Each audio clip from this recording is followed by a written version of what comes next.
Hello friends, CG सिलाई centre में आप सभी का स्वागत करती हूँ फ्रेंड्स। तो फ्रेंड्स यहाँ पर मैंने ब्लाउज़ का मेज़रमेंट ले लिया है, तो हम एक बार मेज़रमेंट को देख लेते हैं। इसका पूरा लंबाई जो है वो 12 इंच है, चेस्ट है इसका 32 इंच और कटोरी इसका 5.5 इंच, सामने का गला जो है वो 6 इंच है और शोल्डर इसका 5.25 इंच है और कमर जो है वो 27 इंच है। तो ये इसका पूरा ब्लाउज़ का मेज़रमेंट है फ्रंट पार्ट का। तो हम इसी मेज़रमेंट के आधार पर यहाँ पर पेपर कटिंग करने वाले हैं। तो इस मेज़रमेंट को हम पेपर पे देख लेते हैं फ्रेंड्स। तो फ्रेंड्स यहाँ पर हमारा जो फुल लेंथ है वो 12 इंच है, तो उसमें हमने यहाँ पर चूँकि ये फ्रंट पार्ट है तो हमने 1.5 इंच प्लस कर लेना है, यानी कि 13.5 इंच में मार्क करके सीधी लाइन खींच लेना है फ्रेंड्स। इसके बाद जस्ट आता है शोल्डर, तो हम यहाँ पर शोल्डर जो है वो 5.25 इंच रखेंगे, यानी कि 5.25 इंच। फ्रेंड्स यहाँ पर मेरा कैमरा जो है वो थोड़ा सा घूम गया है तो अच्छे से दिखाई नहीं दे रहा, लेकिन मैं आप सबको बता रही हूँ, आप सब समझ जाइएगा। तो इस प्रकार से हमने यहाँ पर 5.25 इंच शोल्डर में मार्क किया है 2 जगह। फिर हमने सीधा लाइन मिला दिया है फ्रेंड्स। इसके बाद जस्ट हम आर्म होल की मार्क करेंगे, तो आर्म होल भी हमारा 5.25 इंच रहेगा, यानी कि 5.25 इंच। तो इसमें हमने यहाँ पर 2 जगह मार्क कर देना है। मार्क करने के बाद में इसे हम सीधा मिला देंगे इस प्रकार से। इसके बाद में फ्रेंड्स हम इसे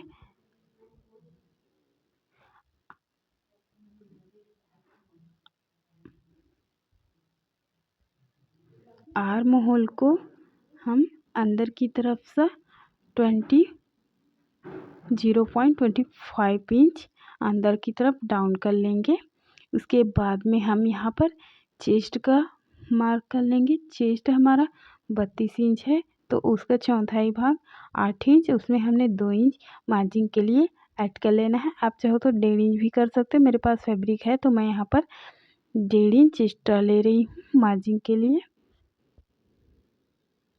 इसके बाद हम कमर की बात करेंगे, तो कमर हमारा यहाँ पर 27 इंच है, तो उसका 4th भाग यहाँ पर आएगा 6.75 इंच। तो हमने यहाँ पर 6.25 इंच में मार्क कर लिया है 75 इंच में। इसके बाद हमने 2 इंच यहाँ पर भी मार्जिन ऐड कर दिया। तो इस प्रकार से हमने यहाँ पर अब आर्म होल की बात करेंगे। आर्म होल का शेप दे देंगे, तो कॉर्नर से हमें 1 इंच में मार्क कर लेना है।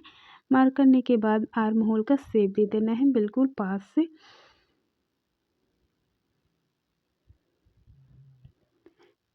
इसके बाद में हमने वहीं कॉर्नर से एक और मार्क करना है, जो कि बैक पार्ट का रहेगा 1.5 इंच में। तो उसको भी हम इस प्रकार से मार्क कर लेंगे फ्रेंड्स। ये वाला बैक पार्ट का है और पहले वाला फ्रंट पार्ट का है। तो हम यहाँ पर फ्रंट पार्ट की कटिंग करने वाले हैं, तो हम यहाँ पर फ्रंट पार्ट का फर्स्ट वाला जो 1 इंच किए हैं वहाँ से हमें कट कर लेना है। देख सकते हैं फ्रेंड्स, यहाँ पर हमारा जो है 32 इंच का चौथाई भाग 8 इंच और हमारा 27 इंच का चौथाई भाग 6.75 इंच और ये हमारा आर्म होल जो है वो 5.25 इंच है।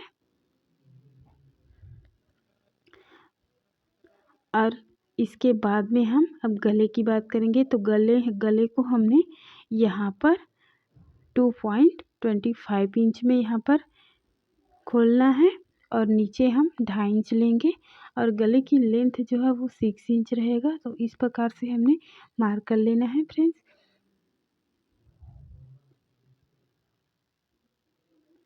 मार्क करने के बाद में नीचे से हमें 1 इंच ऊपर की तरफ उठा करके मार्क कर लेना है। उसके बाद में हमने वही 1 इंच से हमें गले का राउंड का शेप दे देना है, जो कि कुछ इस प्रकार से रहेगा फ्रेंड्स। ऐसा करने से हमारा ब्लाउज़ का फिटिंग जो है वो परफेक्ट आता है, बिल्कुल भी हमारा गला जो है वो ढीला नहीं होता, एकदम परफेक्ट बैठता है। तो इस प्रकार से हमने गले को मार्क कर लेना है। इसके बाद में हमने यहाँ से 2.5 इंच में मार्क कर लेंगे योक पट्टी के लिए। फिर हम यहाँ पर कटोरी का निशान लगा लेंगे। कटोरी जो कि हमारा है 5.5 इंच, तो 5.5 इंच में हम यहाँ पर मार्क कर लेंगे फ्रेंड्स, इस प्रकार से। फिर हम इसे सीधा मिला देंगे। सीधा मिला लेने के बाद में अब हम टक्स पॉइंट निकाल लेंगे फ्रेंड्स। तो फ्रेंड्स हमारे मेजरमेंट के हिसाब से टक्स पॉइंट जो है वो 9 इंच है, तो हमने यहाँ पर हाफ इंच ऐड करके 9.5 इंच में यहाँ पर टक्स पॉइंट में मार्क कर लिया है। इसके बाद में हम यहाँ पर कटोरी को सेंटर ले लेंगे। सेंटर लेने के बाद में हम उसे मार्क कर लेंगे जिस प्रकार से फ्रेंड्स।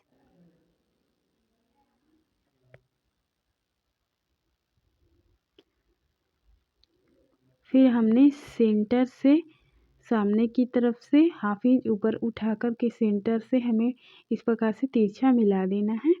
मिला लेने के बाद में हमने यहाँ पर 1 इंच में मार्क किया था, जहाँ से हमने गले का गोलाई दिया है वहीं से हमें राउंड का शेप दे देना है, कटोरी का शेप दे देना है, जो कि कुछ इस प्रकार से रहेगा।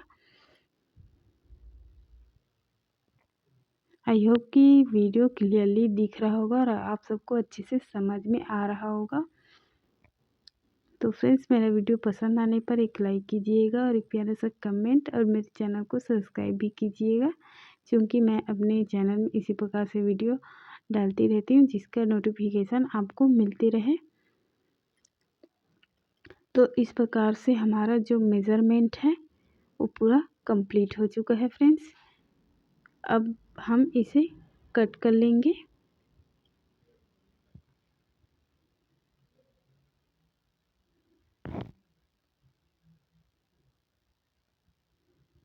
तो यहाँ पर जो कटोरी कट के निकलेगा वो तो छोटा रहेगा, तो हम इसे बड़ा कैसे करेंगे, तो इसे हम आगे देखेंगे कि वीडियो कटोरी को हम बड़ा कैसे करते हैं फ्रेंड्स। और इसके बाद में हम गले की तरफ से 0.25 इंच गले की तरफ से डाउन कर लेंगे। सारे पार्ट्स को कट करके अलग कर लेंगे। अब बारी आती है कटोरी की, तो कटोरी को हम कैसे बड़ा करेंगे। तो हमने एक और पेपर ले लिया है, उसके ऊपर जितना कि हमारा कटोरी कट हुआ है उसी में हम सभी साइड से इस प्रकार से मार्क कर लेंगे।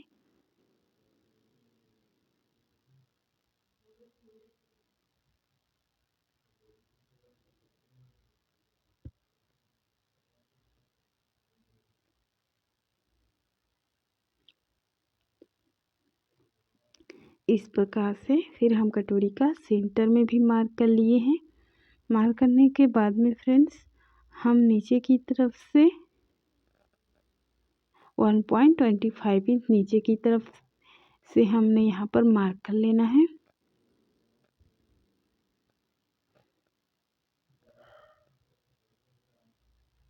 फिर हमें इस साइड से भी 1.25 इंच में मार्क कर लेना है, इस साइड भी सेम वही करना है। इसके बाद में हम इसे सीधा सीधा लाइन खींच देंगे फ्रेंड्स, इस प्रकार से।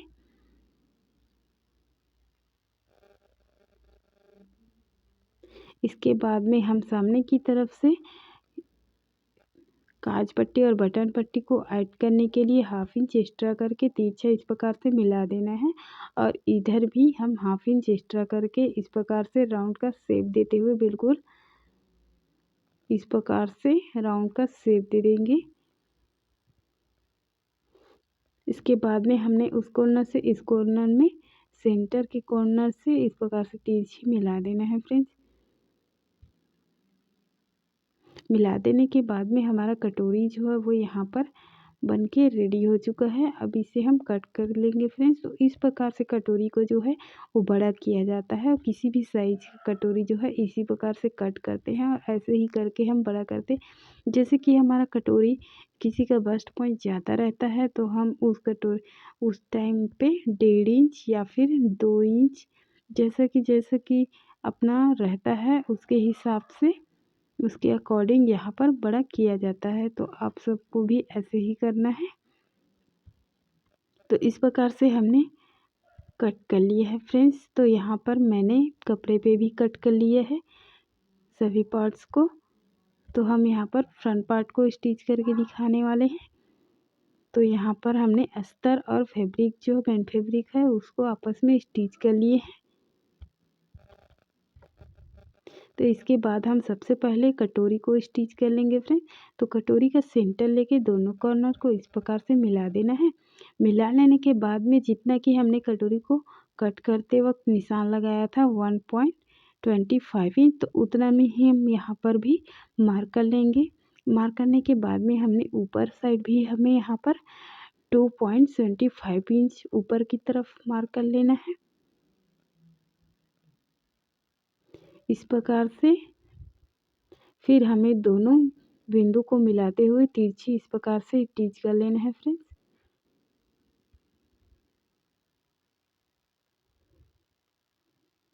यहाँ पर एक्स्ट्रा फैब्रिक जो है उसको कट करके निकाल देंगे। फिर हमारा कटोरी जो है कुछ इस प्रकार से तैयार हो जाएगा।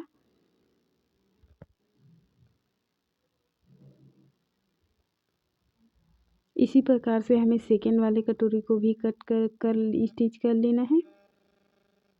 यहाँ पर कॉर्नर से कॉर्नर मिला करके सेंटर में मार्क करके ऊपर की तरफ से मार्क करके दोनों बिंदु को मिलाते हुए इसमें भी स्टिच कर लेंगे।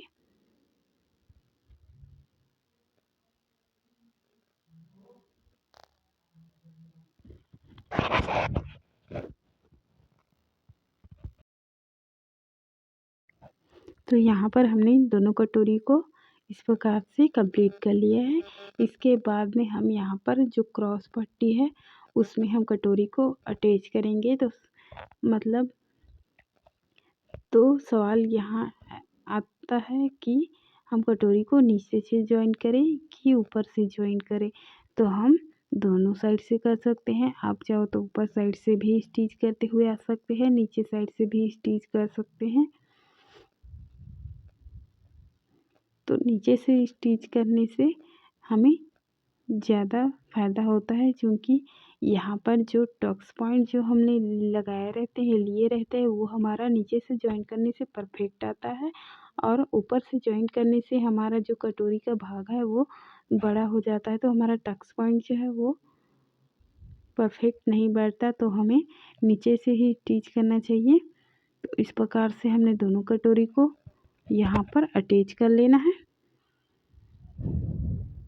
तो याद रहे सभी सिलाई में हमें दो बार सिलाई लगानी है।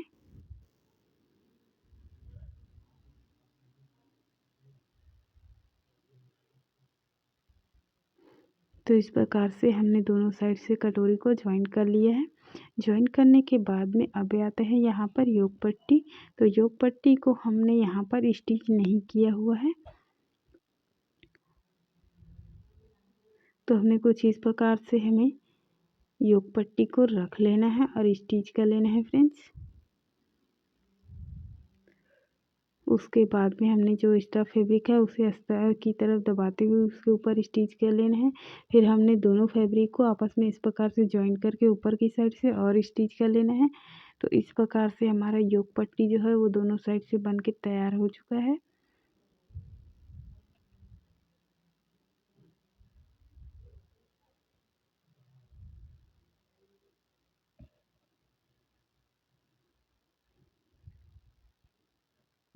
इसके बाद में अब हम मेज़र कर लेंगे कि हमारा बैक पार्ट बड़ा छोटा ना हो जाए, इसलिए हम यहाँ पर मेज़र कर लेंगे और एक्स्ट्रा फैब्रिक है उसको छाट करके निकाल देंगे फ्रेंड्स। तो इस प्रकार से हमने दोनों पार्ट्स में मेज़र करके मार्क कर लिए हैं। मार्क करने के बाद में हम यहाँ पर स्टिच कर लेंगे। जैसा कि हमने मार्क किया है बिल्कुल उसी के हिसाब से हमने यहाँ पर स्टिच कर लेना है। ऐसा करने से हमारा जो है वो परफेक्ट बनता है फ्रेंड्स। हमें मतलब हमारे स्टिचिंग में कोई परेशानी नहीं आती है। इससे अच्छा हमें एक बार मेज़र करके ही स्टिच करना चाहिए। तो मैं ऐसे ही करती हूँ फ्रेंड्स। तो इस प्रकार से हमारा क्रॉस पट्टी जो है वो योक पट्टी जो है वहाँ यहाँ पर अटैच हो चुका है। तो दोनों साइड से हमें इस प्रकार से योक पट्टी को अटैच कर लेना। इसके बाद अब बारी आती है काज पट्टी और बटन पट्टी। तो हमने यहाँ पर एक बार कटोरी को जो है वो और मेज़र कर लेंगे। मेज़र कर लेने के बाद में हमने यहाँ पर 1.5 से 2 इंच का कपड़ा कट कर लेना है।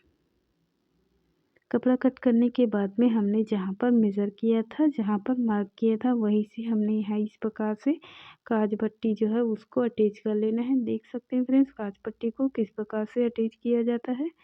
ये वीडियो उनके लिए ख़ास है जो कि अभी नए स्टिचिंग सीख रहे हैं या सीखना चाहते हैं। फ्रेंड्स मैं यहाँ पर सिलाई कोर्स का basic to advance course start करने वाली हूँ, जिसमें मैं शुरू से पूरा सिखाऊंगी।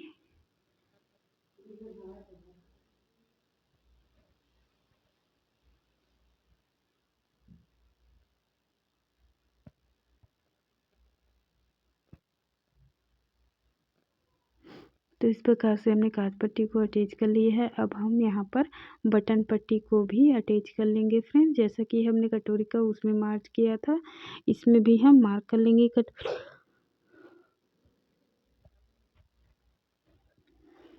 फिर हमने उसी मेजर पे रख कर के इस प्रकार से इसको भी अटैच कर लेना है। अटैच करने के बाद में पलट करके एक स्टिच और लगा देनी है।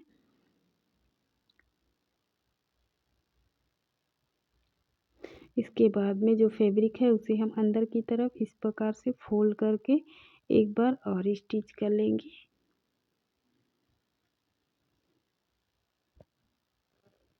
याद रहे हम बटन पट्टी में अस्तर का प्रयोग नहीं करेंगे। हम अस्तर का प्रयोग काज लगता है उस साइड प्रयोग करेंगे और कपड़े का प्रयोग हम बटन साइड करेंगे। तो इस प्रकार से हमने दोनों पार्ट्स को स्टिच कर लिया है फ्रेंड्स। तो फ्रेंड्स आज का वीडियो कैसा लगा कमेंट करके ज़रूर बताइएगा। पसंद आने पर चैनल को लाइक सब्सक्राइब करके वीडियो को लाइक कीजिएगा और फैमिली फ्रेंड्स के साथ शेयर भी करिएगा। Thank you.